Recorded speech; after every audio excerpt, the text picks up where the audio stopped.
C'est sans doute l'un des moments les plus beaux de l'année. Elle se produit chaque été, nous laissant à chaque fois un spectacle magnifique. Il s'agit ni plus ni moins de la pluie d'étoiles filantes des Perséides, visible dans le ciel nocturne depuis le 17 juillet dernier et jusqu'au 24 août prochain.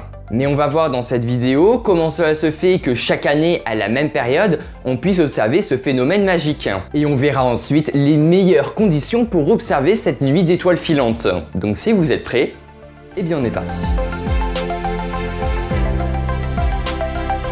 Pour revenir un peu dans le passé, les premières observations de cette pluie d'étoiles filantes remontent aux alentours de l'an 36, en Chine. Mais c'est en 1862 que des astronomes se penchent un peu plus sur le phénomène. Le 16 juillet 1862, l'astronome américain Lewis Swift découvre une comète. Et 3 jours plus tard, son collègue Horace Parnell Tuttle la découvre aussi. Cette comète va donc s'appeler 109P Swift-Tuttle, en hommage aux 2 astronomes qui l'ont découverte. Et cette comète va s'affirmer être la coupable de ces pluies d'étoiles filantes. En effet, cette comète laisse derrière elle, à chaque passage, une traînée de poussière qui forme les Perséides tous les ans. Mais alors, comment observer cette pluie d'étoiles filantes? Bon, comme je vous l'ai dit précédemment, les Perséides sont visibles depuis le 17 juillet dernier jusqu'au 24 août prochain. Et comme son nom l'indique, cette pluie d'étoiles filantes est visible vers la constellation de Persée. Perséides, Persée, un petit rapprochement quand même. Mais alors, vous êtes peut-être en train de vous demander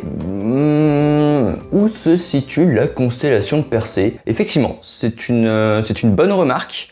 Je vais essayer de vous éclaircir. Voilà. Souvenez-vous, il y a quelques semaines, j'avais fait une vidéo de présentation de mes 5 applications indispensables concernant le spatial. Donc si tu ne l'as déjà toujours pas vu, tu peux évidemment aller la voir en cliquant juste ici. Sinon, tu peux aller dans la description si ça ne s'affiche pas, ça peut arriver, donc tu peux aller la voir dans la description, je vous mettrai le petit lien évidemment. Et dans cette vidéo, je vous avais présenté une application se nommant Starwalk 2. Pour reprendre vite fait ce que j'ai dit dans cette vidéo, cette application vous permet de vous orienter dans le ciel en bougeant votre smartphone. Pour chercher la constellation de Persée, vous cliquez sur l'icône en bas à gauche et tapez Persée. L'application vous orientera automatiquement et vous aurez juste à bouger votre téléphone en suivant la flèche.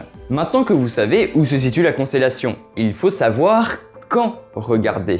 Bon, on prévoit un pic d'étoiles filantes le 13 août à 3 h du matin. Si vous regardez cette vidéo le jour de sa sortie, c'est-à-dire mercredi à 18 h, si vous regardez cette vidéo le vendredi, c'est mort pour vous, je pense, très concrètement. Et bien si vous regardez cette vidéo le mercredi, vous êtes chanceux, puisque ce soir, vous pourrez vous installer dans votre jardin, ou sur votre balcon, ou à la fenêtre de votre chambre, je sais pas trop, ou dans la rue, si vous voulez, pourquoi pas, pour observer cette pluie d'étoiles filantes. C'est un spectacle à ne pas louper, donc si vous pouvez l'observer, profitez-en. Pour info, à 3 h du matin, les spécialistes en prévoient jusqu'à 110 par heure. Donc si on est à peu près fort en maths, ça fait une à peu près toutes les 30 secondes. Donc ouais, franchement, un beau spectacle. Beau spectacle.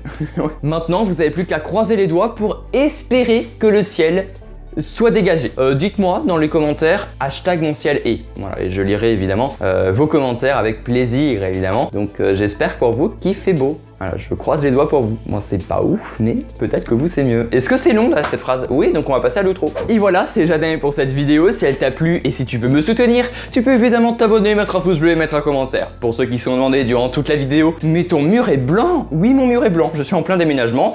Je le dis, puisque sinon il y a quelqu'un dans les commentaires qui va faire ton mur est blanc. C'est perturbant. Il se reconnaîtra. Pour nous, on se retrouve à la prochaine. C'était la ref.